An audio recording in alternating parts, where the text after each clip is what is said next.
So I just want to talk about Smile. Okay, yes, heavy spoilers. So a few nights ago, I saw the trailer for Smile 2. I think I was watching, I don't remember what I was watching, but I was watching something that just came out. And that freaked me out a lot. And that night, I woke up at 3 in the morning to go to the restroom, and I suddenly imagined if my face was contorted into this strange smile. And I kept staring at myself in the mirror, and I freaked out. I freaked out so much that I closed my eyes and I prayed to God until I fell asleep. So, let's fast forward, up until, I don't know, earlier this week, like this weekend, I decided to finally watch Smile. I didn't want to watch Smile because I heard it was very much like It Follows. And I'm like, why do I want to watch an It Follows clone? So, and what I've noticed is it very much is like It Follows in the sense that you have this thing that's following you. And it's also like The Ring in the sense that you have up to 7 days, not necessarily a full 7 days. It isn't like the 7 days and then you'll die, but it is 7 days. And oh my gosh, you know what? Taking those two ideas and then adding a bit of originality really worked. I believe the writer, director, and creator is Parker Finn. And wow, I mean, absolutely terrifying. I love the whole concept on how in order for this thing to travel, it has to spread through trauma. So if you witness someone getting murdered or if you witness a suicide, then this thing spreads to you. I was watching it and there was a scene that really got me, specifically the scene where Saucy Bacon, by the way, Saucy Bacon did a phenomenal job as an actress, same with Kyle Gallner. There's a scene where she's listening to the audio file of the girl that killed herself in front of her. And as she's listening to it, they keep zooming in on the audio file. She keeps trying to hear that, I still couldn't hear what it said. And right as they do that, there's probably one of the best jump scares I've experienced in a while. Last time I felt this good, I think it was The Midnight Club by Mike Flanagan, in terms of a good jump scare.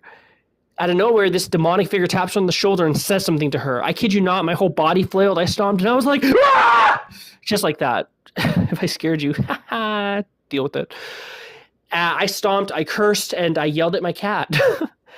In addition to that, I had to take a genuine moment to recompose myself because my heart was pounding and I felt like I was going to die. Probably one of the best jump scares of all time. Seriously, it was incredible. And I don't like jump scares when they're dumb. I don't like a jump scare when someone's like, boo, hey, it's Old Man Flanders offering you a cupcake. No, jump scares that increase the fear are necessary and good. I'm a fan of that. They work well. When they're done well, they're done perfectly. And another thing that comes to mind is I love how all these things are drawn, all these possessions essentially are drawn from the trauma of seeing someone else get killed. And essentially this thing passes through people. And I thought it was interesting when they found the police report of all those things happening. I thought that was great.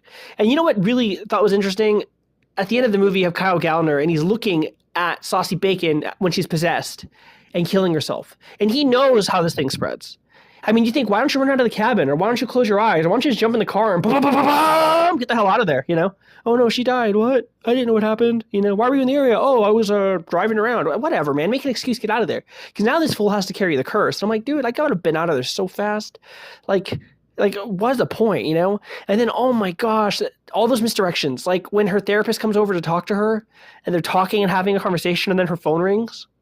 And then you hear the therapist on the phone being like, hi, I've been wanting to check up on you. And then you see the person standing in front of her, the face contorts and the wig falls off and it grabs her by her throat and be like, you're going to die soon.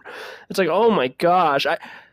Oh man, I don't know if you've seen this movie or not. I did say there was no spoilers, or there is spoilers. Check out Smile. It is wonderful. It is psychological. It is terrifying. It is fun. It is such a good movie. Yes. Hipster gatekeeper person over there. Oh my gosh, it's like watching The Ring and watching It Follows. Whatever, dude. Shove that aside and check out the movie. And if you hated it, then guess what? You can come at me in the comments and tell me how it was the dumbest thing in the world. You can even do it now. I really don't care because I love this freaking movie.